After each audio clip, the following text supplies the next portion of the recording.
Alrighty, it is a Wednesday. We've got ourselves a beautiful day around the Bay Area. We've got a beautiful day in the mountains as well. This is Palisades, Tahoe.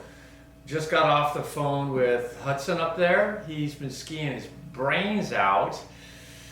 Wow. A foot of snow last night, but 4 feet of snow fallen up at the higher elevations of Lake Tahoe over the last couple of days.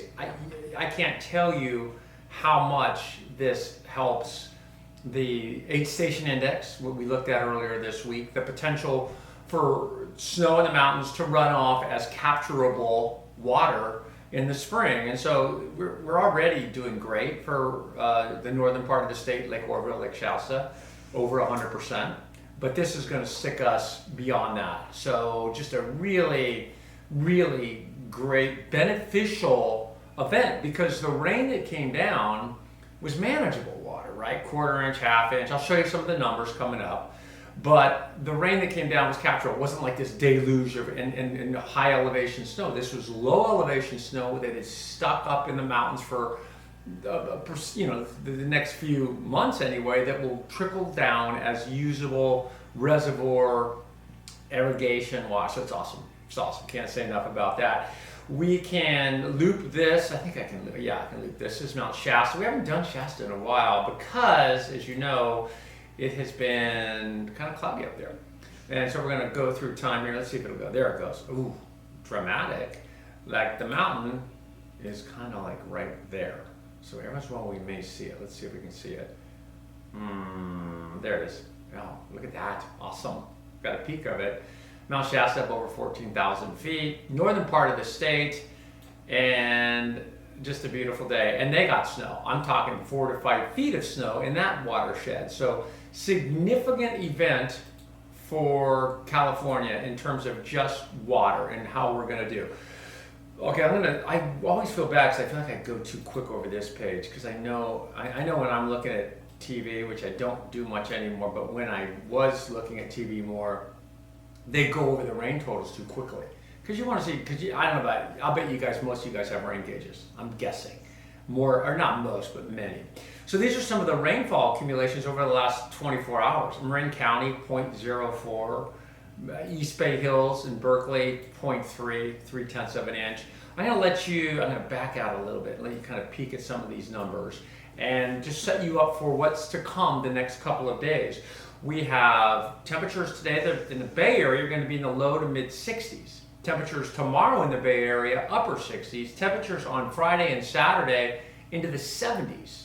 So, and that kind of follows suit for the whole coast. Everybody's going to gradually warm up, and we're going to dry up. Now, we do see a little something on Sunday. We're going to look at that in a minute too. That's towards the end of the weekend. But you can see Santa Cruz Mountains, ½ inch of rain. That's pretty significant. But again, you talk about beneficial rainfall. That's awesome. So now if I pull all the way out, again, I'm just using colors, right? So that makes sense. More in the north, less in the south. But I looked at the Eagles, which we'll look at tonight down in Big Bear. These are San Diego area. San Diego did okay, over ½ inch of rain in the hills above San Diego. The birds down in Big Bear, they got some snow. So again, just wow, right? The perfect event at the perfect time of year. Because too much rain, you got flooding in the Palisades, and you've got water that runs off, and you've got high elevation snow, i.e. the potential for an AR. I mean, this could have turned out way different. That AR had transpired, which we talked about ad nauseum. We talked a lot about the AR because the models were saying, hey, this could happen. And if it did happen, you would be looking at, let me get Tahoe dialed in here for you. If it did happen, there's Sacramento in the middle, you would have seen lots of rain, for sure. It sounds awesome, 5 inches of rain, 6 inches of rain, but it runs off, it goes nowhere, and it melts this pre-existing snow up the mountains, and you don't have that to be recaptured. All that water just goes, which is great for fish and things like that, but in terms of usable, beneficial water, this was awesome. Okay, so let's go right to the model. Again, today being Wednesday, we've got temperatures warming. We just looked at Lake Tahoe, few clouds up there, but you see basically as we go through the next couple of days, a little bit of activity on Thursday afternoon up around the lake, but it would be snow flurries at best. And then we go through, now we're into Saturday, Saturday morning, Saturday afternoon, and here comes this thing. That's sort of interesting. That's an extratropical weather system. It would be a cold system because you can see where it's coming from, right? Higher latitude. And that is Sunday mid-morning. So if I'm planning my weekend, right, I'm all over Saturday. I'm still all over Sunday, but I would be all over Saturday. And then you get big break, big break, big break, big break, and then this guy. So this is April 13th, which has been on the radar. It's been in the models for a while. That looks awesome too. And that's a cold storm. That's that low center right here. That's far enough south, you're going to see low elevation snow again. Not a ton. So this could be a secondary. We'll see. I mean, it's far enough away. It's April 14th and we're at April 2nd. But that would be interesting. That'd be an interesting pattern. So what can we do? Oh, we can look at the accumulated rainfall over time, and you can say, okay, there is Sunday's system, right? Yeah, 3/10 of an inch or 2/10 of an inch, and then that would be that next system. So this footprint, again, that's all the way to the 14th, but that footprint is awesome because it's very similar to the footprint, at least in terms of the bullseyes that we saw just saw, where we saw heavier rain in the north, heavier snow in the mountains, and this would be, again, looks like if that happened, that would be beneficial rainfall. So we'll see. And so I mean snowfall, rainfall, precipitation. So here's the satellite loop. We live in such an awesome, when the weather's right around here, when it does what it just did and gets the skiers the snow, gets the fish the water, gets the farmers the water, it feels good, right? And you know what else you're doing? You're stalling out the fire season. I know you get more grush, whatever, but the longer, I think, in my mind, the longer you can keep fuel moistures up, the better off you are as you get into August, September, October. So we can look at, this is us here, and you see the system kind of moving off down the coast. You see the cold air, see the speckled cumulus clouds? But that's modifying because this is warmer air coming in. See how it's arcing up over? It's trying to arc. Let's see if I can do that better. So you kind of see, if you just, right, it's sort of like a ridging, and you would, if you were, you would trough. That would be the jet stream right now. As that ridge builds in, then we're going to start to warm up, and that's when we get to the mid-70s. As we look at Saturday, Friday, Saturday, well, certainly Saturday, Friday, Saturday.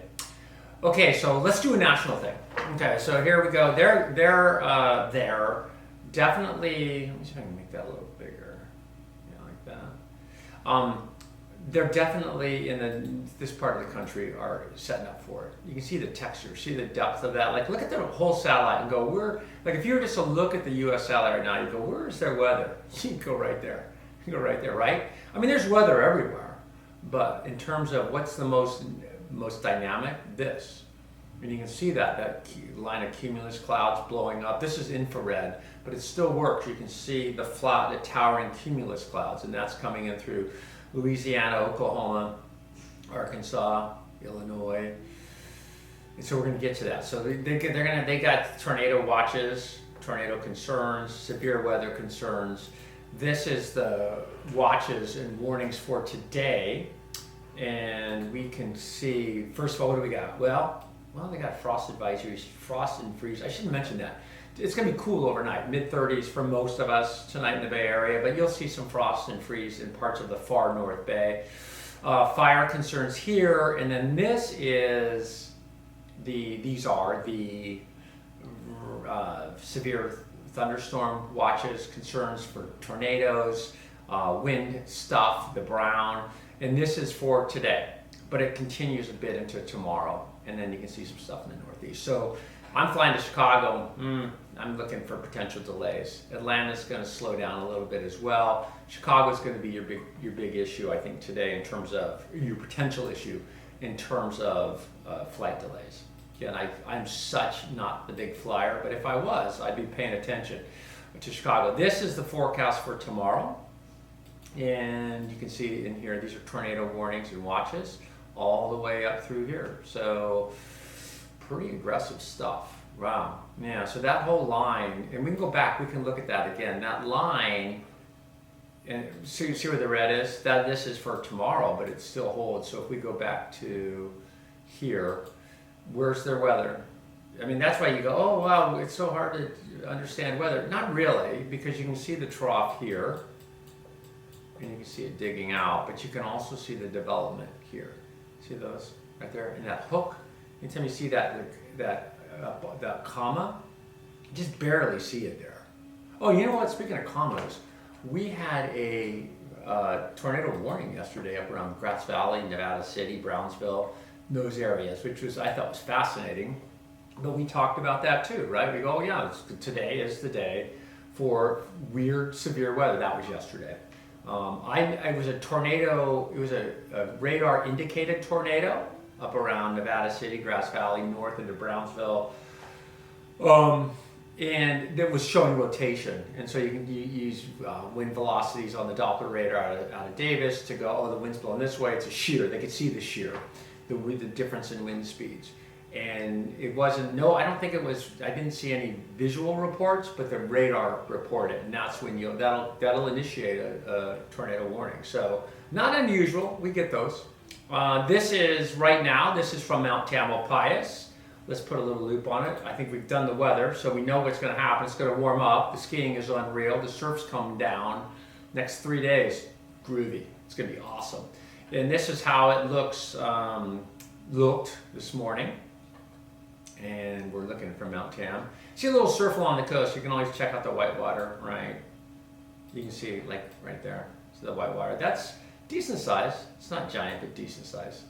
And a few clouds. There's Sutro Tower. We're going to go over here next. There's Sutro Tower. So this next view is that of Sutro Tower. Do you know who Sutro was? Adolf Sutro? Oh, this is advantageous. Because Sutro, he was up in, when they were in the, I hope I'm right. I'm just pulling this out of my bottom. But Adolf Sutro up in Nevada City, was it Nevada City?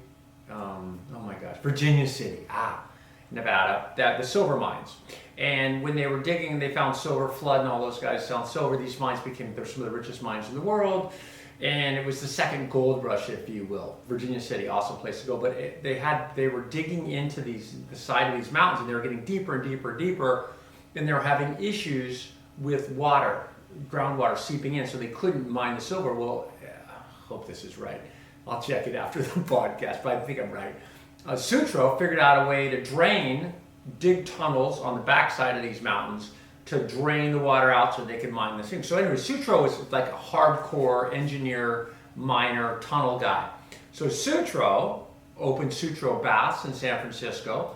That's his homestead. If you go to the Cliff House and you look up on that hill, that's Sutro's old property. I think it's a park now, and it's beautiful. And Adolf Sutro, yeah, awesome. He was one of the big names in mining in the late 1800s, late 1800s. So that was his property right there. Okay, a little nugget there. I think that's correct. I hope it is.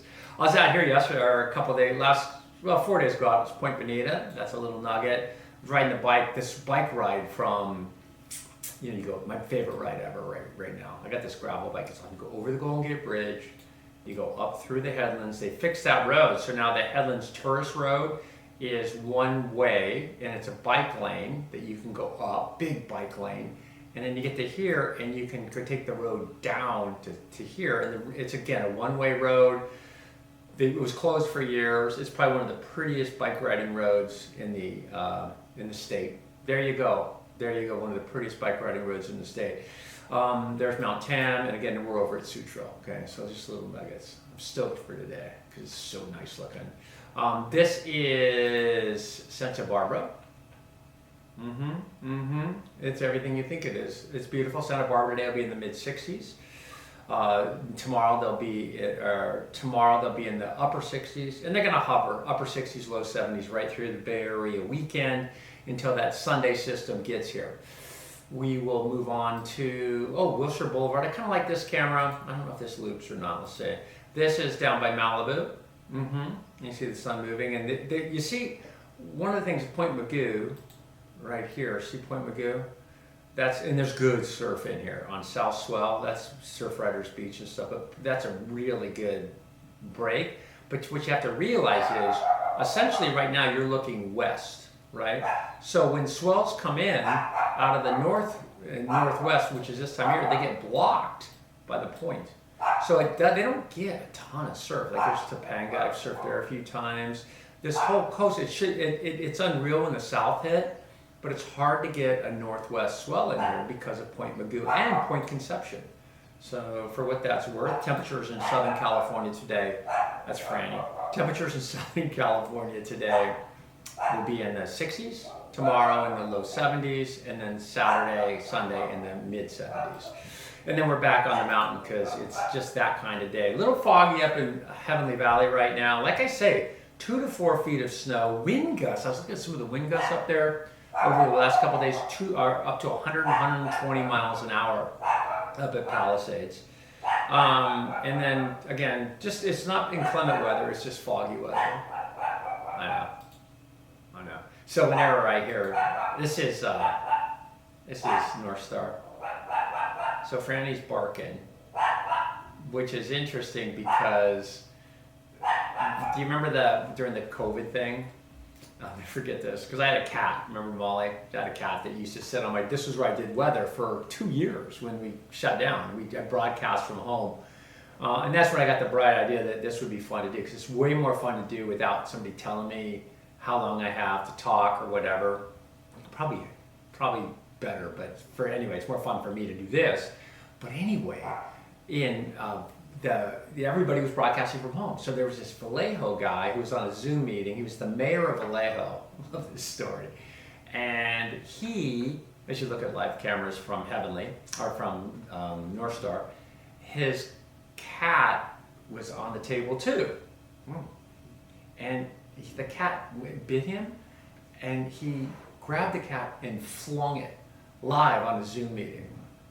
Dude, it was like, he got canceled so quick. It went so viral. You could Google it. I think it was Vallejo mayor, and he just tosses the cat. So anyway, fast forward to me a year later. I'm still doing stuff from home. Got the cat bed right here because this was the cat room. Molly, rest her soul, has passed. But Molly would sit there, and sometimes she'd bite me. She was mean. I liked her a lot, but she was mean. So you could probably Google this, probably on the air. She bit me, like really hard, like drew blood. And I'm like, oh, it's cool. It's because remember I'm gonna lose my job. I would never fling an animal, but I just always think about that Vallejo mayor because he was like, oh my God, you could Google that bad boy. Okay, guy in the pipe right now. Ooh, that's old man Martin in the pipe right there. Okay, so now we move on to, we're doing skiing stuff. This is, I'm gonna revitalize this. This is Mount Rose, which we used to go to a lot. I think I told you that because it was reasonable. It used to be Slide Mountain and Mount Rose. Now it's just Mount Rose. A little bit of wind. This is more towards Reno. This is where a lot of the Reno folks go. And quite frankly, today was probably the day to do it. Yeah, because there's nobody up there. Tahoe's pretty crowded. This is Kirkwood. A little bit of snow flurry activity, huh?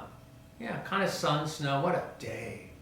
Oh my gosh, I'm so excited for all you guys up there on the mountain.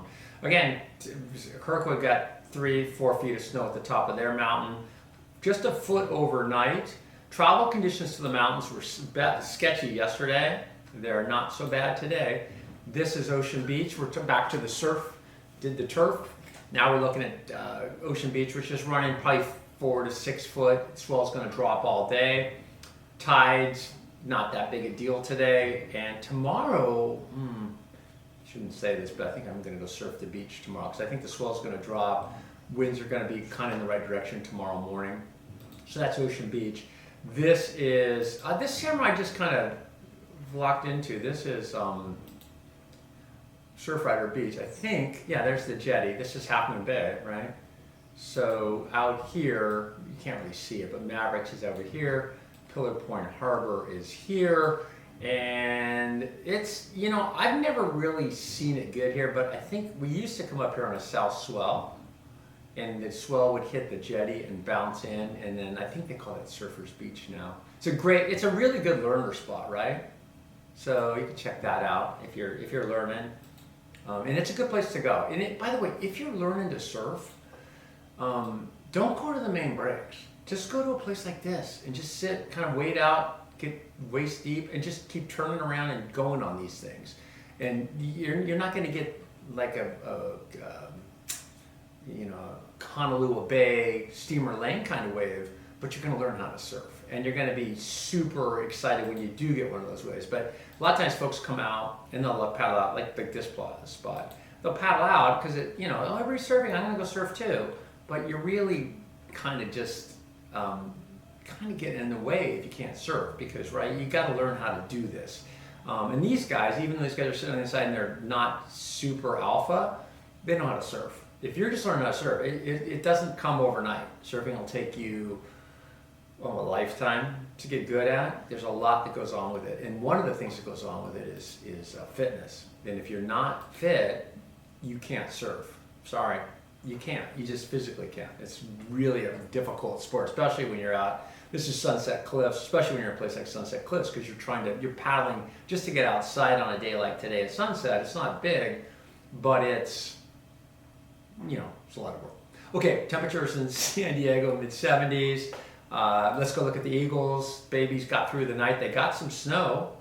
This looks like, it looks like the little dot on there. That might be Mama, but it's acting like Shadow. I'm not going to play with it.